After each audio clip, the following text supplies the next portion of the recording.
Hola, ¿qué tal? Un saludo muy especial para toda la audiencia del Oriente Antioqueño. Está con nosotros el senador y candidato al Senado de la República, el señor Jorge Robledo, y también miembro de la coalición, don Sergio Fajardo, a la presidencia de la República. Senador, ¿cómo lo recibe el Oriente Antioqueño? Buenas noches. Muy bien, me siento muy cómodo aquí. Estuvimos en el Carmen de Viboral caminando por las calles de la ciudad y lo mismo aquí en Río Negro, y lo que sentí fue mucho cariño. Me alegra mucho. Por donde voy, la verdad es que a mí me va bastante bien. La gente es amable, respetuosa, solidaria, y eso me motiva mucho en mis luchas. Senador, ha repetido usted en diferentes ocasiones que este país sí tiene arreglo, abriendo como una brecha de esperanza para los colombianos que parecen ya haber perdido la esperanza. ¿Este país en realidad sí tiene arreglo? Si yo no estuviera convencido de eso, no estaría en política, no estaría en la lucha en la que he estado toda mi vida. Porque yo estoy luchando es para que este país funcione mejor que lo que funcione bastante mejor. Ahora, ¿por qué estoy tan seguro de la frase? Porque Colombia tiene las dos bases objetivas que le permiten a un país resolver sus problemas, que son un territorio enorme lleno de riquezas de todo tipo y una ciudadanía, todos nosotros, creativa, trabajadora, echada para adelante. En el mundo entero tenemos fama de buenos trabajadores. Entonces, cuando usted tiene el territorio que tenemos y tiene la gente, pues todos los problemas deben poderse resolver, y si no se han resuelto en Colombia y el país está tan mal, no es porque no podamos, sino porque hemos sido mal gobernados por una gente que nunca ha querido gobernar de verdad bien a Colombia. Ningún gobierno nacional en la historia de este país ha desarrollado un plan para crear riqueza de verdad, en serio, ponernos en los primeros niveles con otros países del mundo, y mucho menos para distribuir mejor la riqueza. Entonces, aquí el problema no es que no nos falte con qué, sino que lo que falta es gobierno, y como estoy seguro que tarde o temprano vamos a tener los gobiernos que necesitamos tener, tarde o temprano vamos a arreglar a este país, sin que lo vayamos a volver tampoco en el paraíso terrenal. Yo no soy un demagogo, estamos hablando de tener cosas, bienestar que existe en otros países del mundo, porque no estamos pidiendo desproporción. Y en ese orden de ideas, senador, ¿qué hacer con el cáncer de la corrupción que sigue carcomiendo toda Colombia? Ese es el primer elemento a resolver si queremos que Colombia tenga arreglo. Dicen las autoridades que aquí nos están robando, entre lo que nos roban directamente a los colombianos y los impuestos que evaden los superpoderosos, unos 90 billones de pesos al año. Billones con B de bandido, ¿sí? Para que no nos confundamos con millones con M de mamá, porque eso es otra cifra completamente diferente. Si eso no se resuelve, pues ¿cómo se van a poder resolver los problemas? Pensemos cuánta menos educación, cuánta menos salud, cuántas menos carreteras, cuánto menos agro o industria significa una suma monstruosa de ese tamaño. Pero además, una cosa que yo he venido denunciando, que es, si se quiere, más grave que la anterior, es que la corrupción en Colombia fue el sistema que se inventaron, el sistema político que se inventaron para poder gobernar de la peor manera y ganar las elecciones. Porque al final ganan es con corrupción, muchas formas de corrupción, la mermelada, el clientelismo, la compra directa de los votos, la coacción a los electores. Bueno, Odebrecht es un buen ejemplo. Es que esto es una vergüenza, que el presidente Santos haya sido elegido con la plata de Odebrecht, y que a la otra campaña, a la de Zuluaga en el 2014, cada vez llegan más denuncias diciendo que le dieron plata también, y en Colombia no pasa nada. Así es imposible resolver las cosas. Entonces, de ahí que la campaña con Sergio Fajardo esté tan enfocada. Vamos a vencer a los candidatos de los mismos con las mismas, porque ellos son los responsables. Por lo que han hecho o por lo que no han hecho, estemos en esta circunstancia. Y aquí no hay arreglo posible si no empezamos por cambiar a las personas que mandan. O sea, la corrupción no es porque no haya normas que la prohíban. Toda la corrupción en Colombia está prohibida. Lo que pasa es que las personas encargadas de gobernar no asumen la actitud que deberían asumir. Senador, un retraso enorme tiene el país en materia educativa. Hay jóvenes visionarios que se dan a la tarea de estudiar un posgrado, por ejemplo, una carrera de educación superior, pero tienen que meterse en créditos infinitos con el ICETEX. Usted es maestro, usted es miembro de la Academia en Colombia. ¿Cuál sería el panorama más indicado para la nación en ese sentido? Una de las consignas de más profundo calado en cuanto a transformación del mundo es una consigna que aparece poco después de la Revolución Industrial y que se fue aclarando, que señala que la educación, para que sea la que necesita cualquier país del mundo, debe tener estas características, debe ser universal, es decir, para todos, en todos los niveles.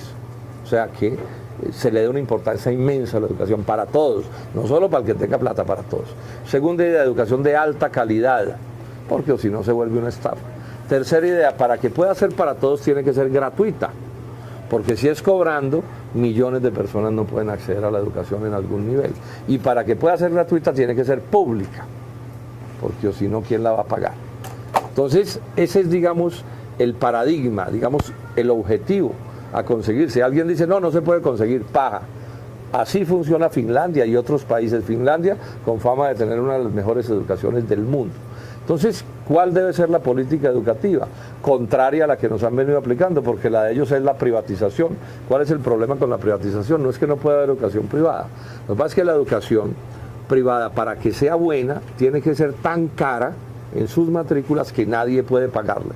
Y si es barata, es súper mediocre, que es lo que termina sucediendo. Entonces, yo defiendo la idea de que todo lo que nos acerque a la educación universal, de alta calidad, pública y gratuita, hay que ir por eso.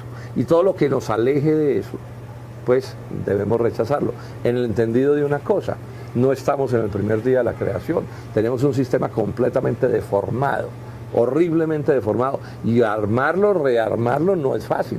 Porque aquí esto no es un asunto de ponernos a hacer demagogia y decir que es que yo tengo una varita mágica y que toco entonces el sistema educativo y todo se arregló. Y dentro de las cosas, digamos, de las tragedias, llamémoslo así, o de los defectos del sistema, es que el ICETEX, que es la pregunta específica, es un instrumento de la privatización. O sea, a los colombianos, a los muchachos les cambiaron el derecho a la educación, que es lo que tienen los muchachos de Finlandia o de otros países del mundo, por un crédito caro en el ICETEX que además no pueden pagar cuando se gradúen. Entonces, esos son temas sobre los que hay que caer a ver cómo se va a hacer el asunto, pero también, insisto, el asunto es bien complejo, porque el déficit, por ejemplo, de la educación superior pública es como de 16 billones de pesos. O sea, aquí lo principal que nosotros le ofrecemos a los estudiantes y a los profesores es una visión democrática de las cosas. Y vamos en pos de esa visión democrática de las cosas en medio de un montón de realidades. Y entre las visiones democráticas, Fajardo está haciendo un énfasis al cual yo me uno. Vamos a enaltecer la labor del docente. O sea, vamos a acabar en Colombia con los días que son todos prácticamente en que al profesor o a la profesora los han maltratado, irrespetado, vilipendiado, responsabilizado, casi como si fueran unos criminales. No puede haber buena educación si los docentes no se enaltecen de todas las maneras. Finlandia también es un ejemplo de eso. Ser profesor en Finlandia, eso es un honor, eso es con todas las categorías, todas las posibilidades, todas las cosas. Entonces, el enfoque nuestro es un enfoque, digamos, que está orientado por estas concepciones que son la clave finalmente de los problemas, porque usted, si tiene claros los enfoques, la carpintería es más fácil de desarrollar. El lío que aquí tenemos es que esta gente, digamos, su política es el desenfoque, su política es la educación de mala calidad, por eso la privatización, incluida la privatización a través del ICETEX. Senador, el Oriente Antioqueño es una de las zonas más golpeadas por el conflicto armado en todo el país, de eso no cabe ninguna duda. Llegó a ser la segunda zona más minada del mundo después de Afganistán. ¿Qué es necesario hacer en Colombia para que las víctimas sientan que de veras están viviendo una época de posconflicto? Bueno, nosotros hemos sido quienes constituimos la coalición Colombia, estos tres sectores, hemos sido amigos del proceso de paz. Y hemos dicho que en nuestro gobierno las normas legales que se vienen aprobando como parte de los acuerdos se van a cumplir. O sea, nosotros no estamos porque se le ponga conejo a una serie de compromisos, en particular los compromisos que tienen que ver con asuntos, pues, digamos, de la vida de la gente, no sé, carreteras, escuelas, asuntos de ese corte. Esa es la posición en general que tenemos y saludamos, y yo particularmente enfatizo mucho en la idea de que fue pues con sus defectos y sus problemas y yo seguramente no lo hubiera hecho de manera igual, pero lo cierto es que sí se logró desarmar a las FARC y esa es una ganancia muy grande para Colombia, varios miles de fusiles menos pues es menos sangre, eso es un hecho que nadie puede negar, así el proceso no sea perfecto. Pero además por una cosa que estoy enfatizando, una de las cosas principales es que con el proceso de paz se derrotó una idea que llevaba medio siglo aplicándose en Colombia. Y era la idea de que si usted veía algo que no le gustaba, la pobreza o el desempleo, lo que fuera, entonces usted adquiría como una especie de derecho de echarse una pistola al bolsillo e irse a arreglar ese asunto. Eso estaba detrás de toda esta lucha armada. Entonces, que esa idea se derrote, o sea, que esa idea, digamos, no, con esa idea no vamos a funcionar. Vamos a arreglar los problemas que haya que arreglar, pero sin la idea de que si el problema no se arregla, entonces saco la pistola. Bueno, y con esa visión hay que mirar todo el posconflicto. O sea, tenemos que hacer esfuerzos porque las cosas les mejoren lo más que podamos a los sectores populares y a los sectores más atrasados del agro, por supuesto que sí, pero nada autorizaría que si eso no se logra con la velocidad que se quisiera, entonces alguien levantara la teoría de que otra vez a la lucha armada. Pues porque sería otra vez el gran retroceso que tuvimos a lo largo de tanto tiempo. Pero cuenten de todos modos, que es el punto principal de su pregunta, que nosotros entendemos que eso hay que atenderlo con todo rigor y lo vamos a atender. Inclusive así no hubiera habido conflicto armado, porque es que es la vida de la gente y hay que atenderlo con toda seriedad. Senador, ustedes están enarbolando una bandera de una propuesta política a vista diferente con Sergio Fajardo, con apuestas a la educación, aunque han tenido ciertas críticas porque se dice que Fajardo no se decide por ninguno de los lados, pero es un panorama optimista realmente y un panorama distinto al que ha ocurrido en otras ocasiones. ¿Usted cree que en esta ocasión el país iba a elegir un candidato, entre comillas, diferente, que no es ni de este lado ni de este otro, que siempre han gobernado al país desde los sectores tradicionales? Yo sí creo. O sea, esta campaña tiene como un par de características que quiero mencionar. Bueno, como siempre se va a votar continuismo o cambio. O sea, los colombianos van a escoger o a quienes no hemos estado en el poder y en el gobierno, el caso de Sergio Fajardo, digo yo, en el gobierno nacional, que es el que define todo. Los gobiernos locales son muy amarrados por las políticas nacionales. O reelegir a quienes nos han gobernado en los últimos 16 años o en los últimos 50 años. Porque si uno va y mira, los mismos con las mismas sí existen. Eso no es un cuento nuestro. O sea, Juan Manuel Santos fue ministro de César Gaviria, fue ministro de Andrés Pastrana y fue ministro de Álvaro Uribe. Y nos dicen que son distintos. Es que nos tratan como idiotas, no son respetuosos realmente cuando se comunican con el país. Entonces, la primera escogencia que los colombianos tienen que hacer es esa. Si votan por los mismos, pues seguirá pasando lo mismo. Y ya sabemos qué es lo que pasa, un país lleno de desempleados, de pobres, un país con una salud que no funciona, el agro en crisis, la industria en crisis, con una corrupción nauseabunda. Eso es en buena medida lo que ellos ofrecen, que es lo que han hecho toda la vida. Nosotros ofrecemos transformaciones y cambios democráticos, pero transformaciones finalmente. Entonces, será la gente la que tendrá que escoger qué hace. Y en el caso de Fajardo, con un agregado que quiero enfatizar, el único, en esto no hay que confundirse, el único que podría ganarle a cualquiera de los dos candidatos o los que saquen los mismos con las mismas es Sergio Fajardo. Nadie más puede. Porque es que aquí el problema no es sacar una votación importante, no puede ser el 20% o el 30%, no, aquí para ganar hay que sacar la mitad más uno de los votos, o en la primera vuelta o en la segunda, no se puede de otra manera. Y yo no veo a nadie distinto de Fajardo que pueda lograr eso, salvo que los colombianos vuelvan y escojan entre los mismos con las mismas para que siga pasando lo mismo. Estas son las razones fuertes por las cuales estamos con Sergio Fajardo, para realizar pues una serie de transformaciones de fondo que van a ser benéficas para Colombia, que van a ser positivas para Colombia. No va a ser, repito, una solución de vara mágica, tocamos y todo se arregló. No, nosotros no somos demagogos, no se trata de eso. A esto hay que ponerle rigor y seriedad. Y se van a hacer una serie de reformas y de cambios que van a empezar un proceso de transformaciones. Entre otras cosas, por eso Coalición Colombia se crea con la idea de que esto no es un proyecto para esta elección, sino es un proyecto de largo plazo, porque transformar a Colombia va a ser un esfuerzo continuado de quienes queramos realmente tener un país mejor. Senador, para ir terminando, en el caso en que Sergio Fajardo llegue a la presidencia de la República, mencióneme 3 aspectos rápidamente a los que haya que meterle la mano inmediatamente. No, educación, por supuesto que es uno. ver cómo se crea más riqueza, por supuesto que es otro, pues estoy aquí improvisando, esas cosas habría que pensarlas cuidadosamente, por supuesto, y corrupción, ¿no? Por supuesto que también, pero son más, ¿no? Son todas las cosas. Esto también hay que decirlo con franqueza. Un presidente tiene que gobernar sobre todo. Ahora, habrá unos énfasis, habrá unas cosas, y eso son cosas que vamos a ir mirando por el camino. Tampoco crean que una campaña electoral a un candidato presidencial es una persona pues que tiene todas las cosas ya pensadas y calculadas. No, es un proceso, y es un proceso de diálogo, es conversando, oyendo a unos, oyendo a otros. Pero yo le doy ejemplos como esos, pero podríamos mencionar más cosas. Por ejemplo, crear más riqueza. Si no creamos más riqueza, estamos muertos. Si no la distribuimos mejor en la olla, salud, bueno, que son tantas cosas. Bueno, senador, por último, ¿por qué los colombianos deberían votar por Sergio Fajardo a la presidencia y por qué deberían votar usted al Senado de la República? Bueno, votar por nosotros pues tiene una explicación básica, es que no somos los mismos con las mismas.